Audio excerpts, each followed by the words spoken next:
Hi there. Today we're going to talk about solving equations by adding or subtracting fractions. You solve equations with fractions the same way you solve equations with integers, by using inverse operations. Can you think of a question to which this is the answer? Cornell style notes. How about, how do you solve equations with fractions? You solve equations with fractions the same way you solve equations with integers, by using inverse operations. Here's an example. A minus 3/5 equals 1/5.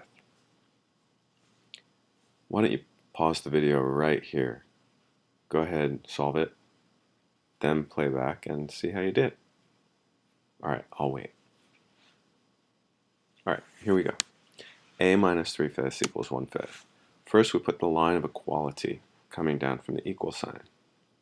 So we want to isolate A on the left hand side. We have to get rid of negative 3/5. So we add positive 3/5 to both sides, because negative 3/5 and positive 3/5 are opposites. They cancel to 0. On the left hand side of the line of equality, that leaves A isolated just like we want it. On the right hand side, we have to add 1/5 plus 3/5, which is going to be some amount of fifths. It will be 4/5. And that's our answer. Pretty easy. Let's try a more challenging example. Y minus negative 8/9 equals 5/9. I'll wait while you pause again. Go ahead, solve this question, and then we'll see how you did. Okay, let's proceed.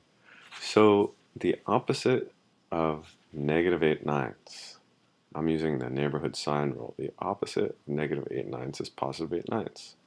So we'll rewrite the question, y plus 8/9 equals 5/9. Again, with the line of equality, the left-hand side balances the right-hand side. We want to eliminate this negative 8/9, this positive 8/9, so let's add negative 8/9 to both sides of the line of equality. On the left-hand side again, we have a pair of opposites which cancel. So y equals, on the right-hand side, slightly strange, we have 5/9 minus 8/9. That's a positive fraction and a negative, so we subtract and take the sign of the larger.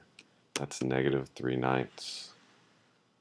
Notice anything? This should reduce by 3, so the final answer would be negative 1/3.